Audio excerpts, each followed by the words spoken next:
Hey everybody, this is Jonathan Stark. I just wanted to leave a quick note before we start this episode. In episode 1 of the Bestiary, we had mentioned our plan was to do a fight after each episode, like a second episode for each monster that would be the players actually going against them in combat.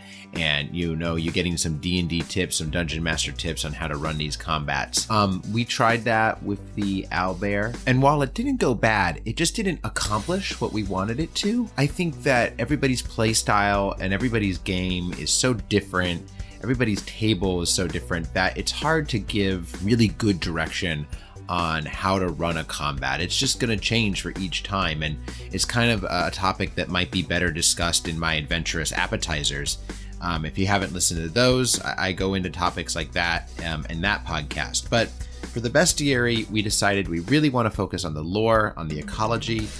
That's just what we feel like will be the most fun and interesting and have the most value for listeners. So every episode's gonna be another monster with their ecology, their lore, their background, their history, all of that good stuff. We did record the owlbear episode, the fight against them, and we may post it sometime as a bonus episode. And we may do a fight in the future just for fun, or if we really feel like fighting a monster and we think there's some value to be had in that. But for now, we're really going to focus on the ecology. So this is episode 2, the Behir, and I hope you enjoy it. All right, hello everybody, and welcome back to Alignment May Vary. Today, I am joined by Jonathan. Say hello, I please. see that I've been unmuted. You have been unmuted. Hello, Jonathan. All is right in the world. Hello. Next on line, according to Roll20 here, is myself. So hello, my name is Morganite. I do my own stuff, and I am here to run the Twitch thing'em. And next we've got Tyler. Tyler, say hello. Hello, I'm Tyler. Tyler is one of our ongoing cohorts with the D&D campaign that we've been doing for 3 years now. So that's been exciting. And last but not least, we have Stalker. Say hello. I think I am the least. Hi. Stalker is one of my friends from a long time ago, and he's recently joined us in our ongoing campaign. So we are here today to talk D&D about a very specific creature. Am I correct? Yes, today on the Bestiary, we are talking about the Behir, a fairly classic Dungeons and Dragons monster that people might not actually know because it doesn't seem to get used that much in campaigns. But to start off, to let you know what a Behir is, Behirs are huge snake-like creatures that kind of mix the qualities of a snake and a centipede. They have a large amount of legs that they can crawl around on, mostly climb the mountainous caverns they're so fond of lairing in. But they also have a large, muscly snake body that they can slither around on at high speeds. On top of this, they have a very kind of draconic face, complete with horns, and they breathe lightning. So that's fun. They're really big creatures. They're pretty huge. And can swallow, in fact, pretty much prefer to swallow their prey whole. So for those who are watching, we have a picture of one up right now from the 5th edition Monster Manual. For those that aren't watching, picture a snake and a centipede, anything that's not the human centipede, and you'll be fine.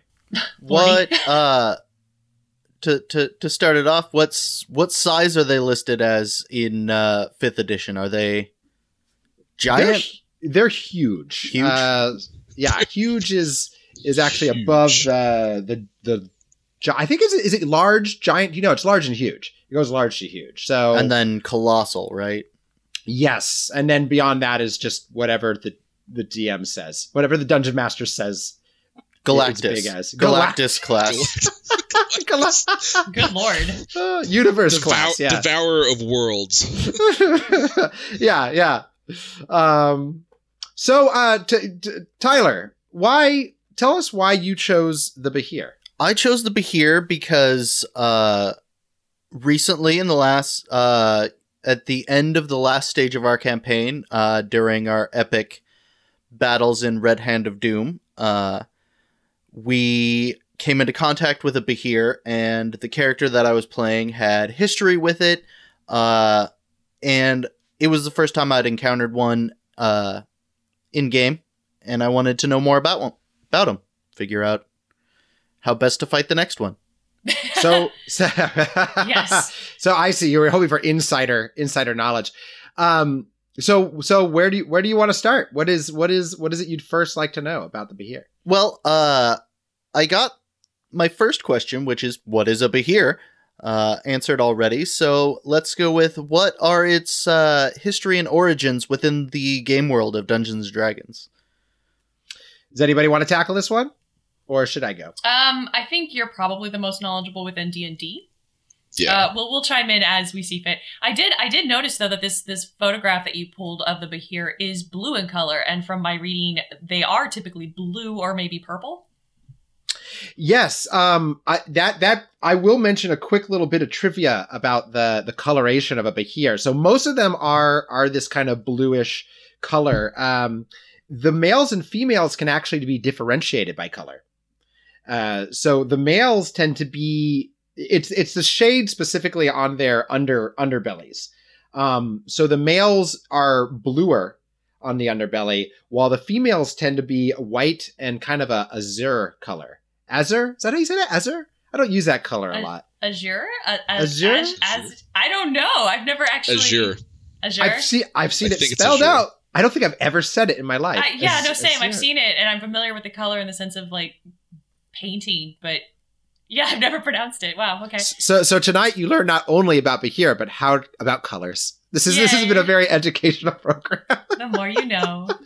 So, but to go back to the original question, the Behir in world. The Behir in-world event has changed throughout D&D's history. Originally, that nobody knew how they were created, although it's always been agreed that they hated dragons, and that dragons and them couldn't abide each other, and that Behir would actually try to hunt down and attack dragons. In the latest edition, the question was finally answered. Before this, it was sort of supposed like, did blue dragons make them by accident?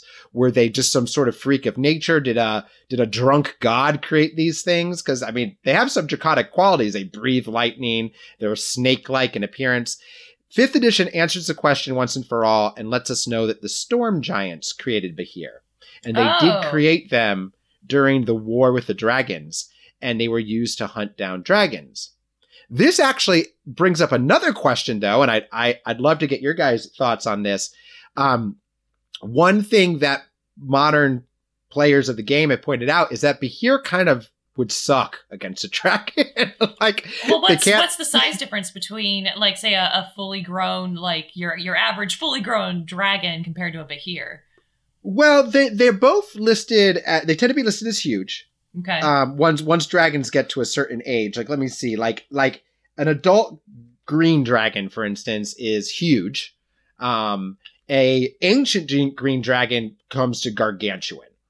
So the dragons get bigger eventually, but the big problem with this is even at huge, see, a Behir can only swallow creatures of medium or smaller.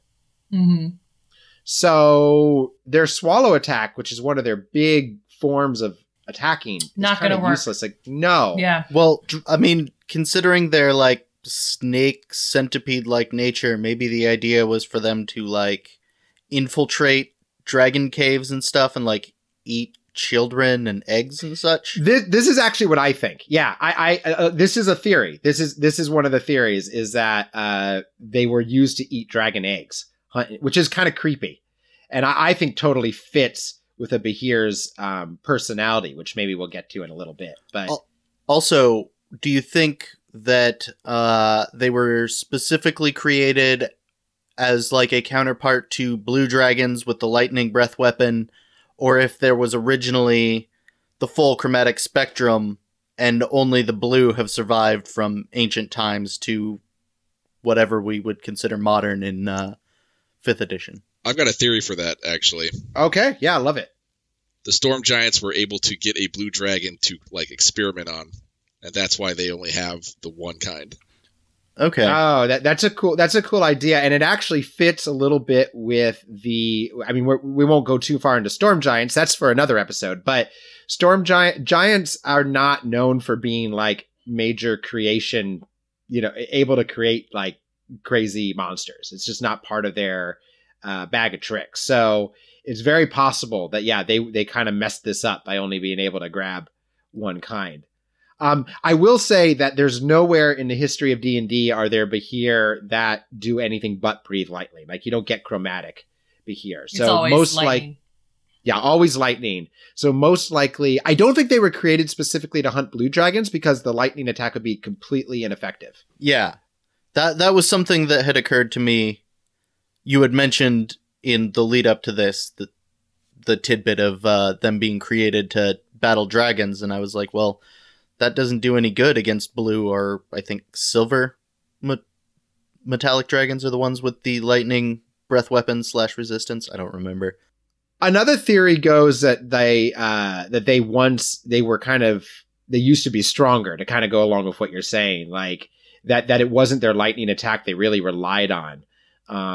They used to be maybe bigger and stronger, but that they over time just kind of shrunk down, especially when the giant kingdoms fell and the Behir were sort of set loose upon the world. They were no longer being bred to be enormous monsters, so maybe the ones that were able to survive were the ones that could hide a little bit better. Yeah, you can sort of picture like the giant kingdoms falling, the Behir that were left behind from the wars sort of like after scavenging the battlefield, sort of crawling into dark holes in the earth where they sort of festered for millennia until re-emerging in the modern age. Right. Okay. I did notice that their intelligence level is pretty high, and that they can speak common, which I find really interesting considering their mouth and facial structure, because it's specifically described that their teeth are inward hooking to help swallow big hunks of meat down and stuff like that. And creatures with that kind of facial structure usually can't speak. They don't vocalize well at all. Like, I mean, snakes it's not a thing that they do. It'd be terrifying if they could, but snakes do talk. They just talk very quietly. You just usually can't hear them. I don't know, parcel tongue. They take a really long time to say what they say. A snake tends to say one sentence over the course of its entire life. Oh. It's spoken so slowly that we just hear it as and other sounds like that. That's true. Terrible. That's true fact. That's true fact. True fact. Important educational things that we're learning. How to say the word azure. How to speak to snakes. How to speak to snakes. It's called parcel tongue, people. So wait, I have a question. Do they speak common, or do they just understand common? Because no, they speak. Morganite brings up a good point here. The Behir, they're actually one of their very first appearance, which is in the caverns of. Okay, hold on. I got to see how I pronounce this. The caverns of Sogcanth. I'm gonna say Sogcanth. It's literally TSOJCANTH. Hang on, could you spell that out? Like type it up here so I can look at it? Yeah. It's for now we're going to pronounce it as the Lost Caverns of D&D word. Okay. D&D Okay.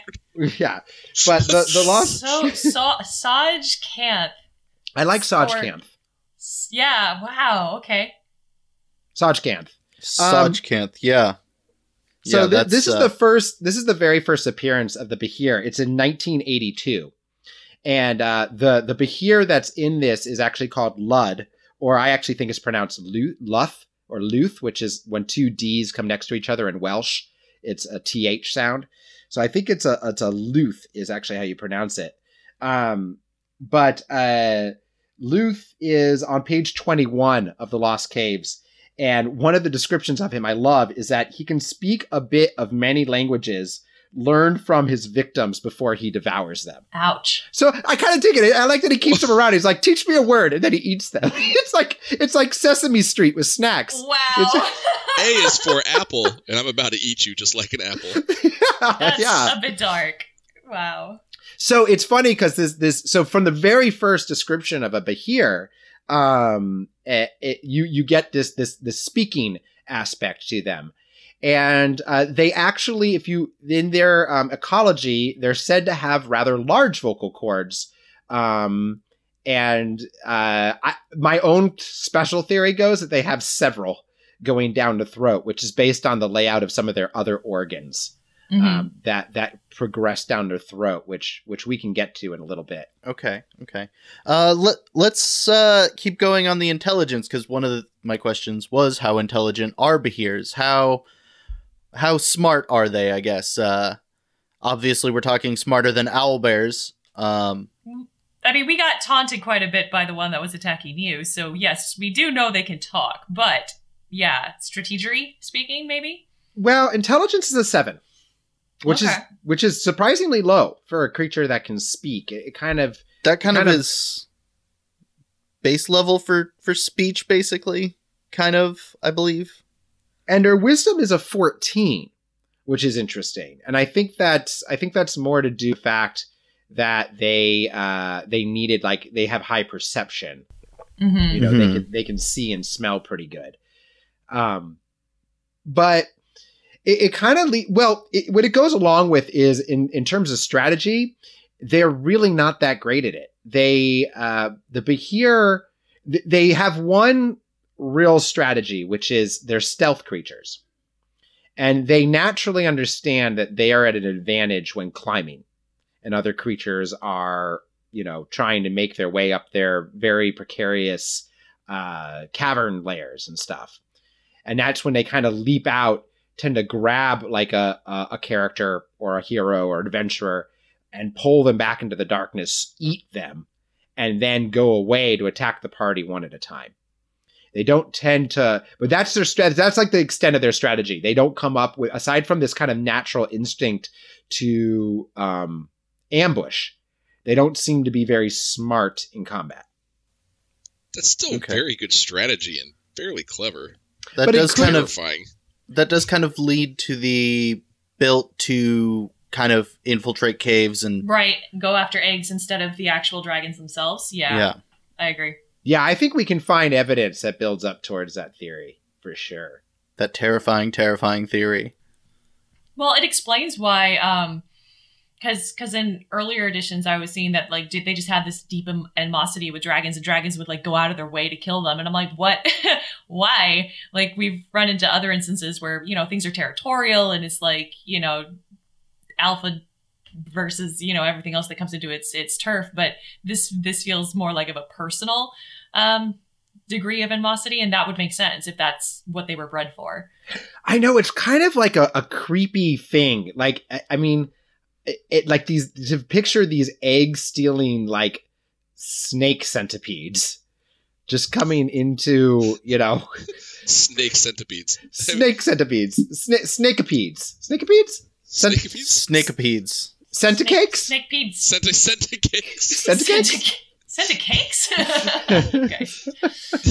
Oh, lordy. It's a tasty snack, or you will be when it finds you. I like that Mamba on the Twitch has said if it's far away from you, it's a be there. Yes. That's a good one. I like that pun. So bad and so good. that deserves a shout out.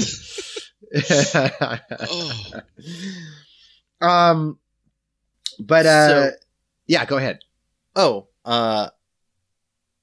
I was going to try to segue into a new topic. Okay. Well, geez, are we done? Are we done with puns? Right, are we done with? Now? We're totally. I've learned everything I wanted to know about Behirs. Thank you. Yeah, let's storm giants.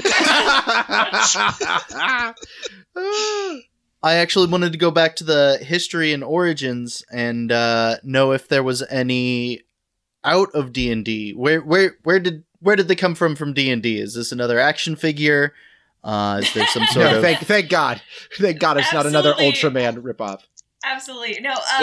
The color is ultramarine, so therefore it's actually a Warhammer 40k character. Crossovers, I'm telling you. You guys. No, from the little bit of information John and I were able to look up was primarily Scottish folklore, which was like some sort of mythical snake, which is interesting because in the Scottish folklore, they think it came from a specific kind of grass snake that I guess can get decently big. But it's specifically a water-based creature. And from D&D's description that we got, they tend to like mountains and hills and that kind of thing. So it's I just thought that was kind of cool that that shift away from the original element was pretty dramatic. They can both still use lightning attacks. That was common across the mythology from what I noticed. So that carried over, but just they picked it up and dumped it in a different location entirely. Well, it's not that they were tied to water. It's that if you got stung by them, you needed to go to water in order to cure yourself. But it wasn't any water. It was the water that creature lived in.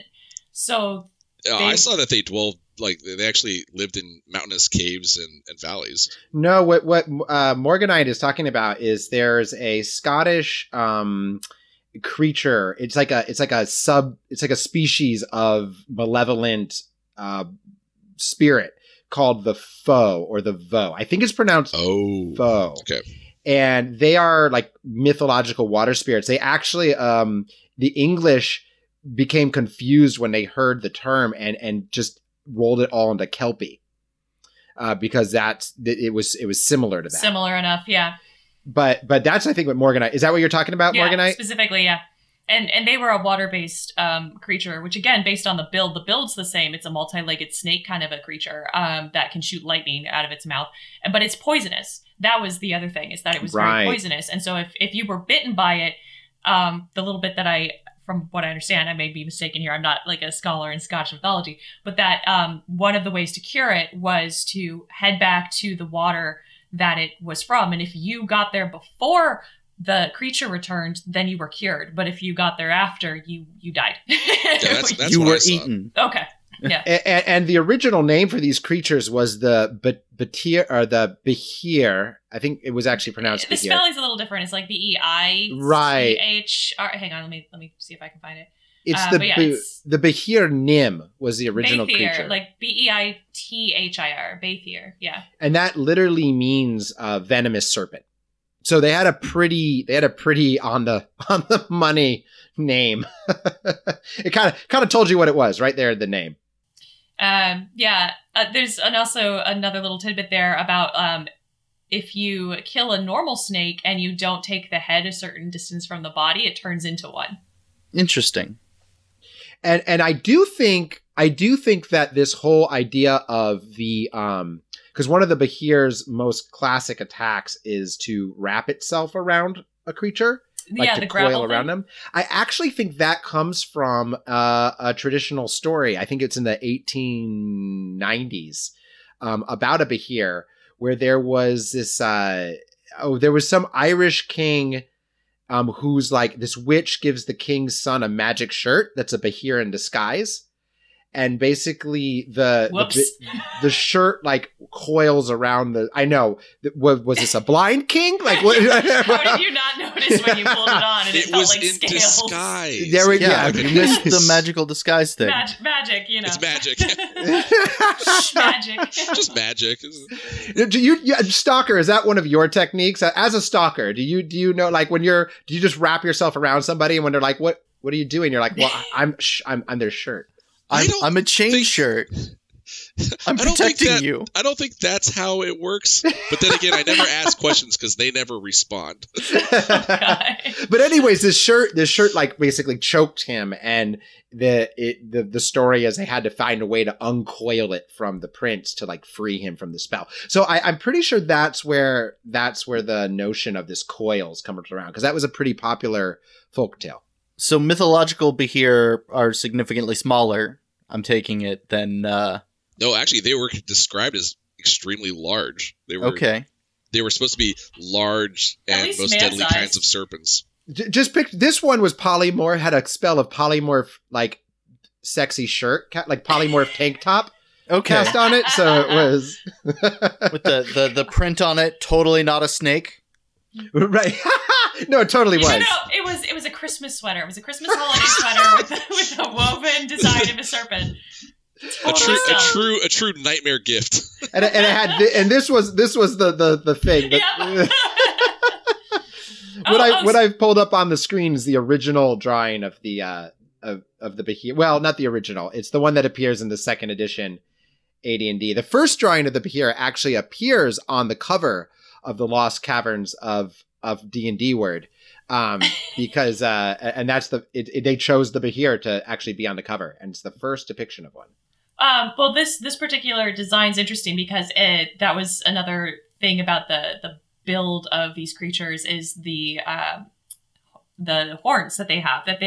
That's how you can tell age, is because they keep growing throughout their entire life. And this one actually has really long, spiky horns. And some of the other illustrations we've been looking at don't really have much in the way of horns. Another bit of trivia about the horns: they are used for preening and for mating. So they're not actually ever used to attack. They're used for cleaning the Behir's own scales. Gotta reach that hard to find scratch on the end of the tail yeah. there. Yeah, that's it. Okay. Yeah. Just kind of jam your head backwards there. They have a million hands, but no, they can't reach that one spot. Well, do you see those hands? Between your shoulder blades portion that you can't quite ever scratch, and you just have spikes on your head, and you just kind of... Yeah, okay, don't tell me those back legs couldn't reach all the way up to the front. I'm just saying. I mean, you do have a point that they can coil it on themselves, so you'd think they could probably scratch it. But maybe, maybe they just use... I mean, I don't know. Maybe sometimes you just need a spike. Sometimes you just need a spike. Fair. That is fair. Put that on a shirt. It's true. Yeah. Put that on a shirt. I could see this being taken the wrong way, like a glass of alcohol. Just sometimes you just need a spike. Lordy. Punch bowls. That, or if it's a reference to Cowboy Bebop. Oh yeah. Well, we always need a spike in that sense. Yeah. So, what else can you tell us, John, about interesting designs as far as the physicality, like, because it generates. Well, it generates. Let's go into let's talk about its life cycle, its ecology, and the fun of breath weapons and how they work. So when I started researching this, I honestly didn't expect to find anything. I expected I was going to have to do a lot of research into like friction and like into friction. Well, okay. Bit of a spoiler there. Friction does come into play, but I thought that don't take friction the wrong way. When you're going online and you're researching friction, you get a lot of things that you didn't intend to. But I thought that I was going to have to research this, and it actually turns out there's an article, Dragon number 333, that goes in depth into the side note for viewers that haven't been in comic shops and hobby stores since the 1980s. They're all gone. They all burned down. A, they're all gone. B, Dragon was an old. It started out as a fanzine and became kind of the official publication of basically D&D and other tabletop RPGs, where people wrote articles like this, supplemental character classes, and things like that. So it talks about a couple things I found interesting. First of all, turns out, I did not know this, dragons in Dungeons & Dragons actually have an official in-game organ that's named for creating their breath weapons. And wait till you hear the name of this. Oh. Okay. The Draconis Fundamentum. Really? That's what they came up with? Oh. So Latin officially exists as a language in Dungeons and Dragons. I'm disappointed. That is literally, this has to be some old school like D&D, but it's stuck. It's the Draconis Fundamentum organ. And this organ is found in true dragons, and the cool thing is the organ actually doesn't describe a single organ that's shared by dragons. It describes whatever organ is in the dragon that creates the breath. So for fire dragons, it's different than it is for lightning dragons, than it is for poison dragons, so on and so forth. The Behir does not have one of these because it's not a true dragon. Instead, the Behir actually has a set of strange glassy organs that run along their necks, right below the thick armored plates. And when one of the reasons that Behirs swallow prey whole is it goes into this acid bath in their stomach, which creates this chemical slurry, and is actually a highly it can break down pretty much anything except for like some magical items and adamantine. And this slurry gets coursed through its body to not only fuel it, but to actually pump a lot of energy into these organs that go down the neck. And the organs, and here we go, the organs are constantly rubbing against each other in a constant state of friction. And they actually create a buildup of intense static electricity, which is then stored inside the Behir's mouth and can be released as a blast of lightning. This also explains Behir personalities. So Behir are bipolar. They're basically every Behir is naturally bipolar. And this is because they're constantly getting electrical shocks to their brain, because the storm giants in their great wisdom decided to create these electrical organs right next to the brain. So yeah, let's put it as close to the thinking parts as possible, not on the tail or anything. That would explain the 7 in intelligence. They tried putting it on the tail, but then it just shit lightning. And it was... so. I mean, not such a great weapon, but... It sounds Scottish to me, that's all I'm saying. I think shit lightning is the Scottish word for thunder. It's just the translation. So that's how its breath weapon is created. It's also why it takes time to rebuild up the energy. So why it has a cooldown period. And this has been in place since, I mean, it's described in this article of Dragon, but apparently it's been in place since the beginning. Was they always had a scientific reason behind why this buildup occurred. So would they have to occasionally just randomly discharge, like get the like lightning hiccups because they've built up so much and they haven't had to lightning? No, blast basically anything? what they do is they store the lightning in this little sack that actually it can when it does. They don't have to like expel lightning randomly, but it does run over their tongue. It escapes in like ribbons that ripple over its tongue or crackle over its spine. So sometimes you'll see, especially when a Behir is agitated, you'll see this like lightning spark down its spines. Okay. Does the lightning sac have any useful alchemical properties? Yes. Like, is that no. something... Behir are like huge, like wizards hunt these things. Well, wizards don't hunt them down. They hire other people to hunt them down because wizards are puny meat sacks that have only 10 life at level 100. So they, yeah. Yes. Very useful. In fact, I'm trying to remember there's some specific items that you can only create using the Behirs. Let's call them, what do we want to name their sacks? But what's a good name for these? I like lightning sacks. I'm thinking I like alliteration, so I'm going with like shock sack. Shock sack? Yeah, the shock sack. It's like the shock sack redemption. Sack That's what they call it when they get it. When they hunt down a Behir and retrieve its sack, it's a shock sack. I can't even say it.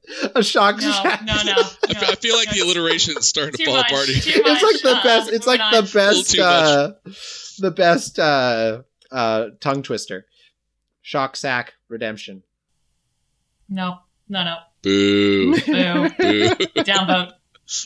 So what other fun facts do we have about, like, what's the life cycle of a Behir? Like, how long do they live? How long does it take for them to reach maturity? Do they live with each other? What's the Oh, I see where you're headed with that, Stalker. Your mind is going to the mating cycles, isn't it? I was talking about more of society. No, you're talking about mating. You're talking about mating cycles. Come on, I know you're talking about. Like, let's Jonathan let's always go wants to take things to a mating. Let's go sack deep. Real quick before we go there, we have a question about the breath attack from chat. Mamba asks, how strong is the breath attack? Is it similar to Dragon's Breath? It's actually not their strongest attack, surprisingly. I'll compare it real quick. Pull up my Monster Manual here to show a dragon, blue dragons who breathe the lightning through their Draconis fundamentum. So a blue dragon breathes like let's use a similar CR. So like a young blue dragon can breathe lightning.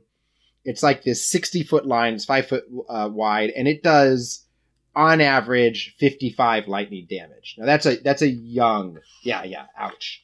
That's a young blue dragon. If you get to the adult blue dragons, their lightning breath does 66 damage, and it's a lot harder to dodge. Now for Right quick, what is the CR of a Behir? a CR 11.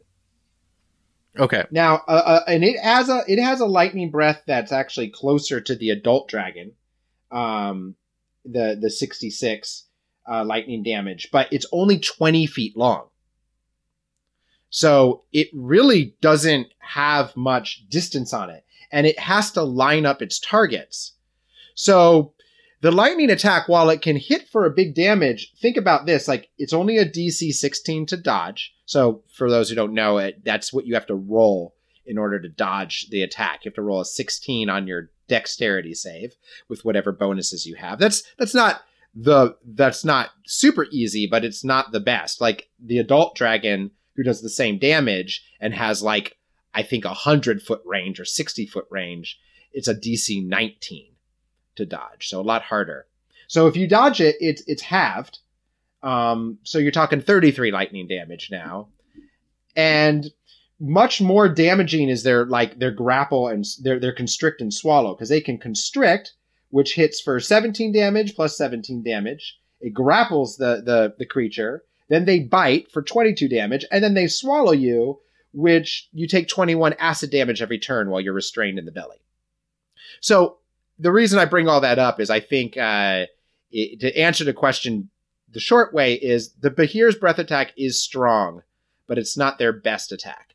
It's why they much prefer to dart out of shadows, grab a guy, swallow him, and then they'll use their lightning attack to take down big, slow, chunky knights and stuff like that. They can try. I mean, depends on the knight and their level, and yeah, interesting. I also saw that they can be bargained with, although it's kind of tricky, especially given their bipolar kind of nature. But if you bribe them with lots of food or silver, which I thought was interesting, specifically silver, you can maybe get them to do you a favor.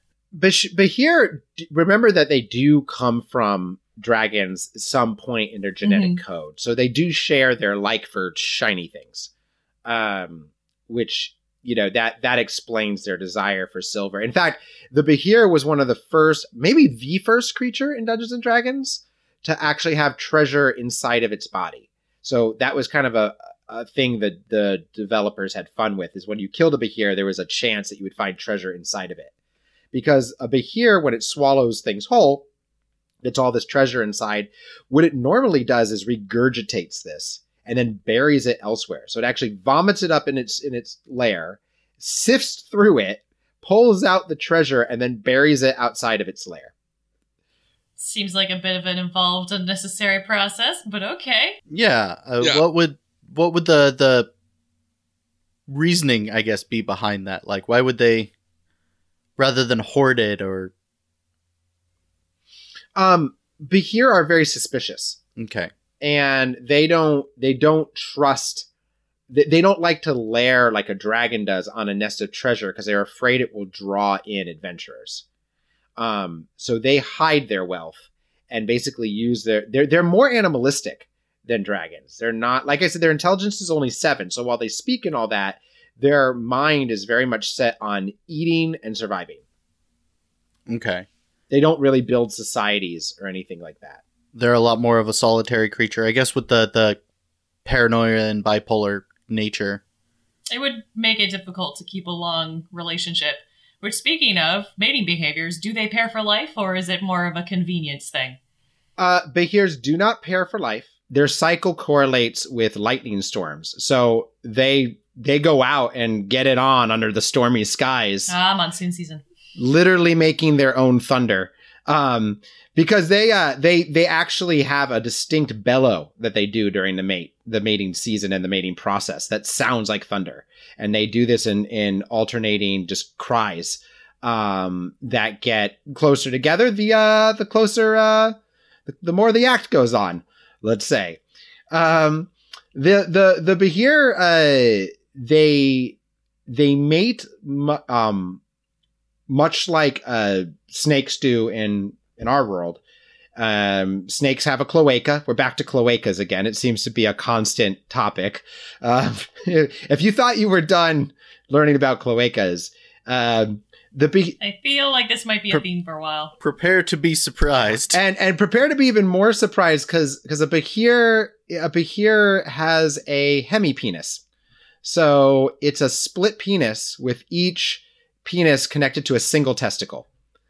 That's a snake. Yeah, that's very snake characteristic. Yeah. And they encoil around each other, and the mating goes on for actually quite some time. When the mating is over, they will stay mated for a time. Behir don't have a lot of luck with laying eggs. So they do lay the eggs, but only about half survive, like actually mature. And then of the ones that come out of the eggs, only about half of those live past infancy. And you're talking, I think it starts with like 8 to 10 eggs. So you're talking out of a Behir mating, you could get as little as 2 Behir that actually survive, or 2 to 3 maybe tops. Yeah. Yeah. And that's like surviving to like hatch, not even surviving like to adulthood. Well, it's surviving through the infancy process, because once you survive through infancy, the Behir are kicked out of their lair. So basically, the males stick around for a little bit, and they hunt while the mother protects the young.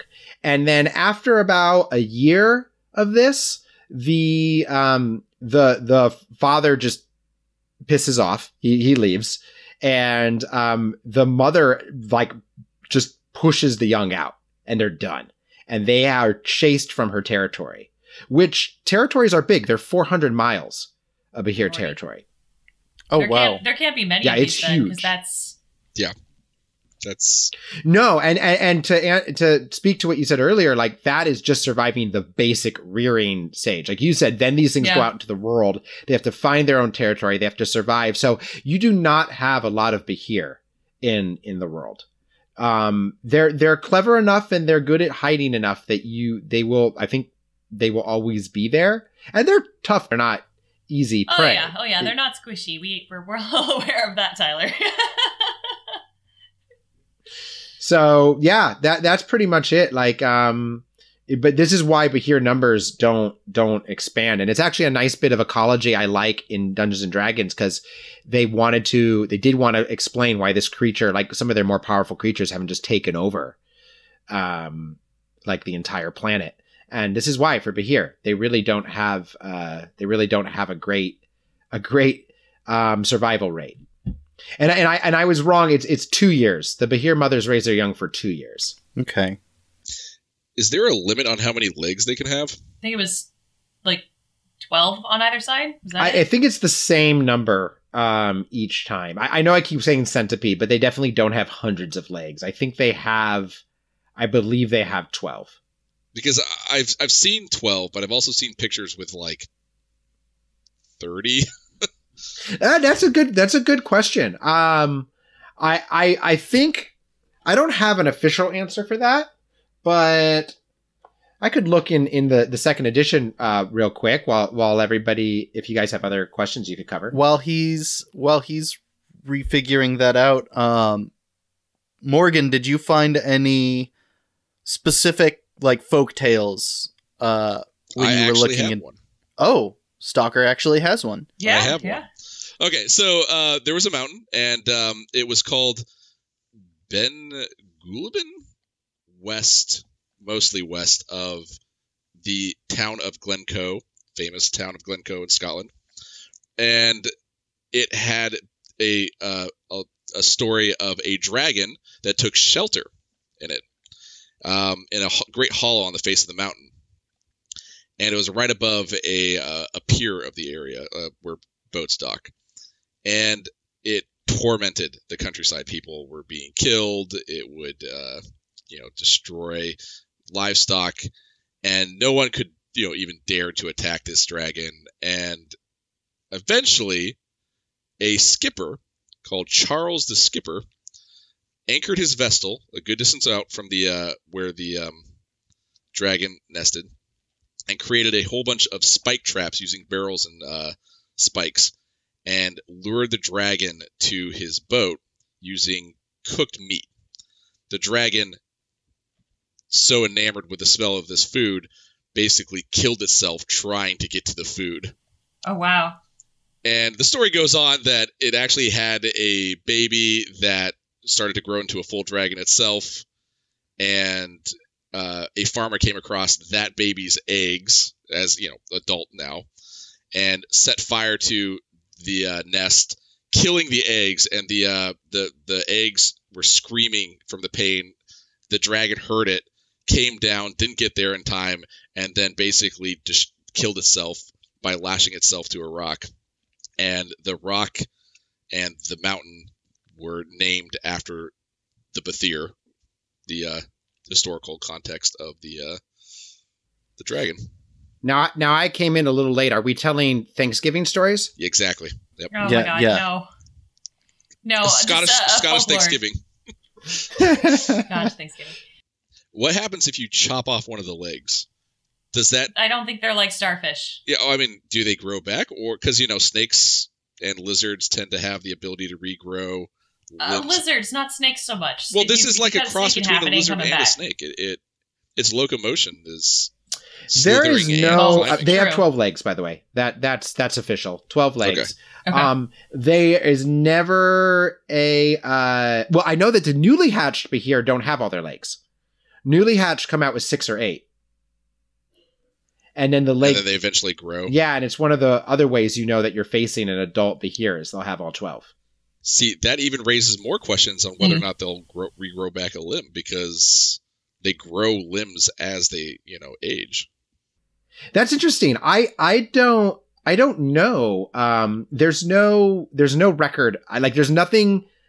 I'm going to say the answer is probably no, because otherwise you'd have some sort of regeneration ability listed in the stats, or it would say a Behir's leg that's good, because that's a pretty important detail. Like, this leg's cut off, it grows back. So I'm going to say no, they don't grow back based on all evidence of stats. So you're saying a strategy of getting them to basically be screwed is to cut off like half their limbs? Well, okay, but how are you going to cut off half of its limbs? I mean, I mean, you're like the size of one of those limbs, maybe. Hey, I'm just saying. Like, you're just like, hang on, man. I brought my chainsaw, and I'm Hold gonna. still. Meanwhile, it's trying to coil around you and swallow you whole. And breathing lightning down on you. That just means that it's getting its limbs closer to me. I'm halfway there. It's not as easy as you would think. I think it's pretty. I didn't think it was going to be easy, but I didn't think it would be impossible. Overconfidence. Speaking of legs, I saw an interesting question on the chat from Mamba, which are the tracks of a Behir. What is it like?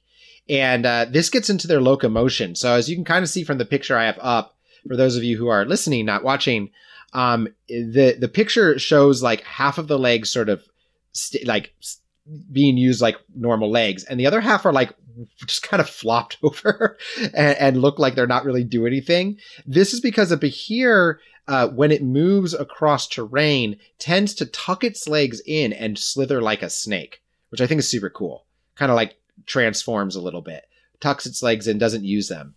It only uses the legs when climbing, really, or moving around. It's more like difficult to navigate layers. So for the tracks of a Behir would actually be huge lines in the ground, like furrows in the ground. Big undulation S's down the... Okay. Yeah. Maybe with occasional like claw prints to the side where it rested or pushed off a rock or something, or got on its haunches for some reason. So, any other questions from you, Tyler? Yeah. As a DM, how do you think the Behir is best used, and why use a Behir as opposed to some other giant creature when you're building a campaign or setting up an encounter?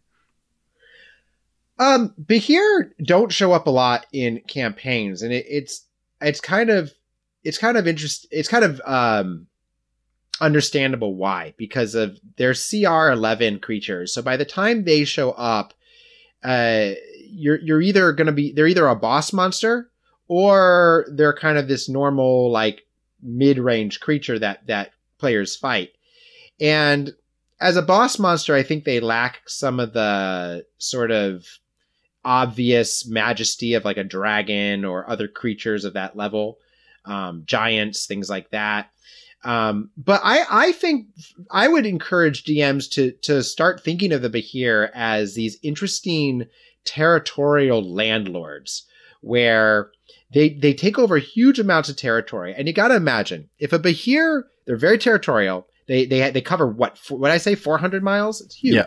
So if they're surviving in this area, the local populace knows about them and they know about the local populace, and they haven't been able to drive the Behir off. So they might be in cahoots with it, or they might be serving it as a god or some kind of slaver king. And the Behir, I mean, they're sneaky little bastards. So that's where a Behir can really have a fun role in your story, as kind of they're these arrogant kings over their domain. Very erratic, insane kings with their these mad kings, right? These mad kings that run with storms. I mean, this is actually way more impressive than I think a lot of writing has actually been done to make them seem this way. They're just kind of not used, when that's a great way to use them. As far as tactics, you got to think about in our encounter with the Behir, we got to kind of see what happens when it goes like, when it plays on fair fighting ground. Tyler's character sort of whooped it. You did have a magical sword and you had haste cast on you. I mean, yeah, and shield mastery or other things that remove the dex save only does half damage. Reducing that to 0 can really swing a fight. You were also kind of playing to your strengths, your character's strengths. You were riding a horse, so you were dodging its legs and stuff, and you had like the other character that was with you who got trampled immediately. It killed a ton of other characters nearby, so it wasn't exactly a pushover.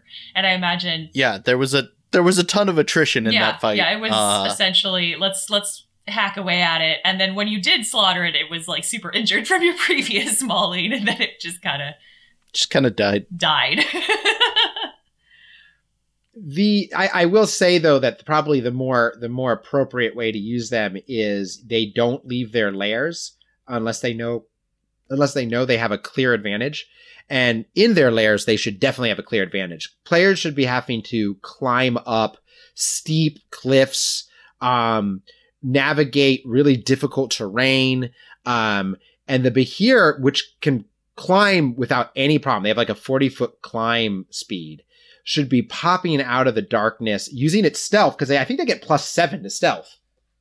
So they should be making stealth rolls and getting surprise attacks. And basically this should look like this. Like, picture you have a party of 5 adventurers and they're wandering through this. And all of a sudden one of your adventurers is missing.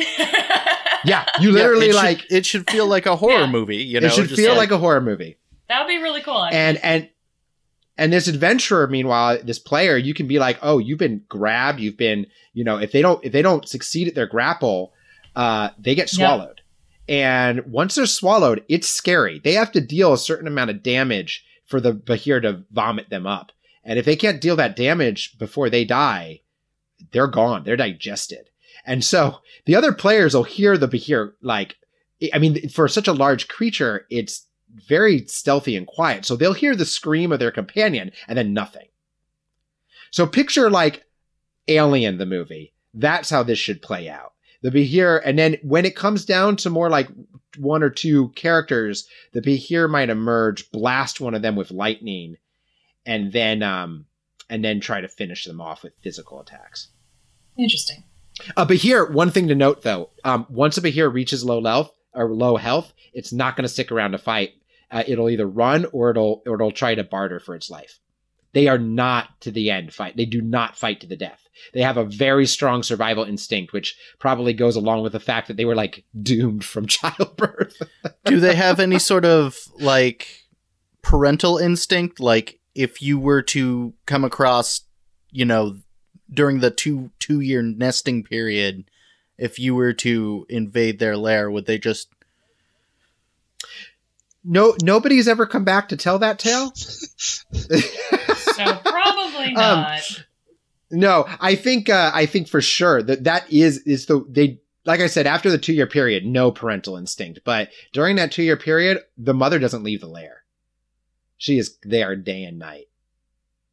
So yeah, they're very protective of their young in that time. And again, I think it has to do with it. A Behir really needs to put out. I mean, you need to bump your rate in the world. So they're going to try to do everything they can to make sure those babies get out there.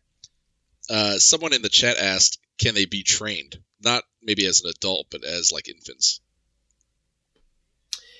They actually can be trained even as an adult, but not generally by humans. The giants will keep them as especially storm giants, which makes sense, will still use them as attack dogs, basically. Or just guards, yeah.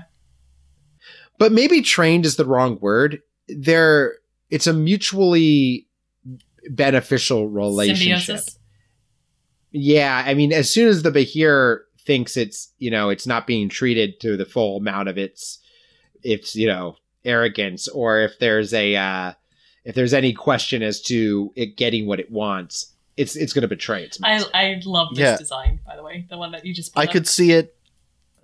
Oh, that's pretty cool. Yeah, this is one of my favorites. Spines and the more snub nose. Yeah. To Stalker's question, I could see it.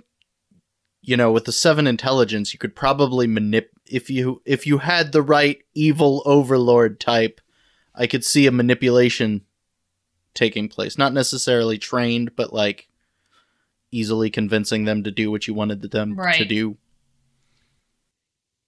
That would make sense. I mean, they're smart, but not smart enough to really be able to know whether or not you're tricking them or giving them a lowball offer. As long as they don't feel insulted, I could see them being like, "Oh yeah, this sounds like a good deal."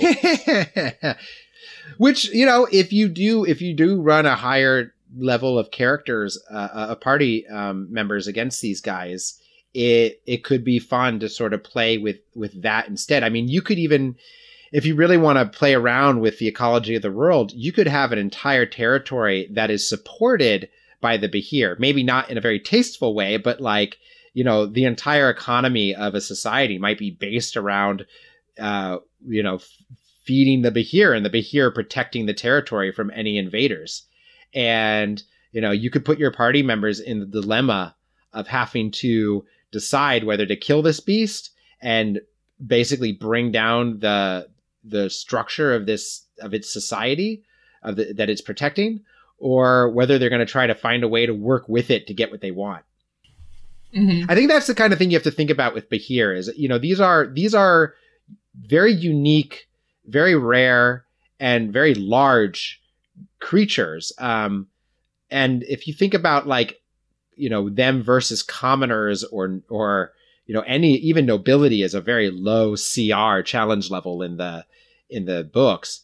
These guys could easily subjugate a kingdom. So it would be more effective if they were working together. But yes. So, then you have to think about things on that scale. When they come up against a Behir, don't just treat it as like, and this is a monster hiding in a cave, but like, this is a monster with a very violent, aggressive, but also, what's it called? A very, constantly changing personality with very kind of wants and desires that are as fickle as a storm. It's fickle as terrible. Terrible.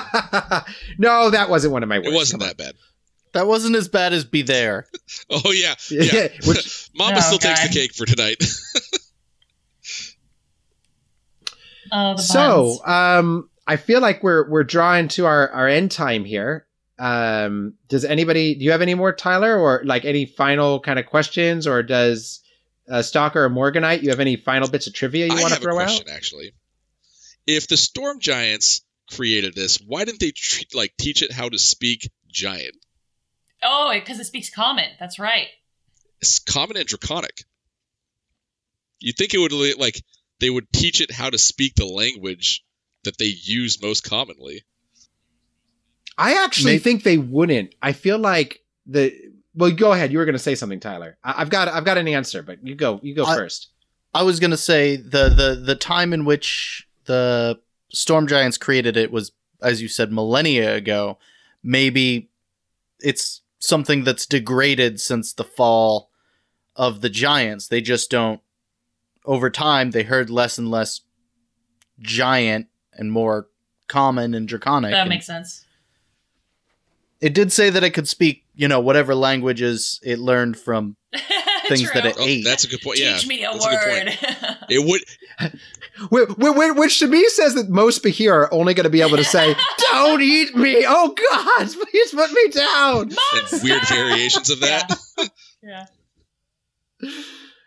I also think that's a very viable theory. I also wonder if the Storm Giants would ever teach the Behir their language in the first place, because would you want such a treacherous creature being able to speak your language and understand what you're saying to your fellows? I mean, you could be these things, if they were kept, as kind of pets and guard dogs, they're going to be privy to a lot of private conversations. And it might be best that they not know what is being said. Like, we're about to send all the Behir to die in an attack against the fire dragon. Okay, well that's why you're very careful what you say around your guard dogs. Yeah, but now picture your guard dog can slither into a hole in the ceiling and just hang out there listening to everything. How big of a ceiling do you have? Wait, your guard dog doesn't? Yeah, I mean that's what my dog does every night. Corgis are known to do that. They do have a wiggle butt. Aw, corgis. So, all right, then are we pretty much done with our Behir discussion Tyler, today? do you have any other pressing questions? We can answer one or two more if you have anything pressing. I think we pretty much covered my list of questions. I think I learned everything I need to know for the next time I have to fight a Behir. Hopefully not alone next time, because now I know they're terrifying. Hey, I'm sorry. Nice Iris was off trying to hold down What the were you fort. fighting, two ogres made of Giants. towers or something? I was fighting giants and what was that flying griffin thing shooting fire at me? Yeah, I was busy. Flying griffin thing. You mean the chimera? Well, yeah, that. I had one think of about those this now, that had me on the Tyler. run You for a now while. know how lucky you are to have survived the fight. Yeah. Right. You have a whole new perspective on. For sure. Oh God, I can't believe I'm alive. Yeah, I will make a plea for DMs to use these creatures more. Actually, they're really interesting. They're one of the oldest D&D creatures. One of that's still in use today, and they show up in every edition. And I think they never quite found their niche. They occupy that weird space between as a lesser dragon. But you got to stop thinking of them as lesser dragons. They're clearly their own creature. And pretty cool, sure. actually. Oh, Yeah. This is a quick question. The campaign that we were playing, Red Hand of Doom, was the Behir in that part of the campaign, or was that something that you added? The Behir is for those listeners, I've been running a game, a Dungeons and Dragons game with this group for 3 years now. At least Yes, it'll 3 be in October. And we've gone through, we've chronicled it all on my blog, my Tumblr blog, which we'll have a link to, but you're also soon going to be able to hear it done in radio play fashion. Spoiler, but teaser. keep an eye on alignmentmayvary.com for more details on that. But to answer your question, one of the campaigns we played was the Red Hand of Doom, a heavily modified version of it, and for 5th edition. And in the original, there is a Behir. She's there, Varanthian and all of that. her use, she kind of just hangs out as a guard dog in the original in the Ghost Lord's lair. And that's the only place you fight her. She belongs to the Red Hand of Doom, but she's just been set at the entrance to the lair, and you go in and fight her. And it's described by most players as either a combat where you instantly die or you win in like one round. And just kind of one of those bizarre, like, who rolls well the first round combats. And a lot of people are kind of underwhelmed by the battle. Yeah, your use of her was very much built into Tyler's character's backstory, which made it, I think, much I wanted her to be... I wanted to understand, one, why this creature was working with dragons, because that's never supposed to happen, which I found really like bizarre and almost offensive that they didn't explain it. Yeah, that's... Now that I know the history, like, that makes her much crazier than I initially understood. Yeah, and that led to a big question for me as a DM. Like, I mean, maybe one thing we haven't quite impressed upon in this podcast has been just how much these things hate dragons. Literally, if a dragon and a Behir sense each other, they will find each other and clash until one of them is dead. And it's or the Behir, if the Behir does not win the fight and is injured, it will flee the territory, like, never to return, to find another territory. Like, these things, but dragons will stop whatever they're doing to hunt down and kill a Behir. Like this, and Behir will tackle dragons, even though they're way bigger and stronger than them. Like, these are not two creatures that coexist. So in Red Hand of Doom, the Behir is like working with the dragons. It never made sense to me. And so I wanted to portray her reasons for it as being, she's like insanely arrogant and thinks she's better than the dragons. And so this is her way of sort of winning against the dragons, is by like having them serve her in her mind. So I tried to create this kind of crazy personality. To answer your question, all of that stuff was me trying to work in the ecology, and but the actual presence of the Behir was them, and that's actually how I got interested in the creature, was seeing it in the campaign and doing some research on it. All right, awesome. Yeah, it doesn't seem like it's utilized nearly enough, because this is kind of an interesting creature that I faced maybe once in all of my D&D time. Same, yeah. This campaign was the first time I'd even heard of one. So, yeah, very sadly underused. Very sadly underused. That's my takeaway from tonight. Use the Behir. Talk to your DMs and get them to use the Behir a little bit more. Create a nice little alien/predator, one shot. Yeah. And again, a horror game. and do think of them as like true villains. Like, I mean, picture running a campaign, like a 3rd level campaign, where the Behir is a big bad that they don't fight, but is that is like either controlling the things behind the scenes or even giving the players like their mission. Like, I mean, they would seem so godlike at that level. Oh yeah, for sure.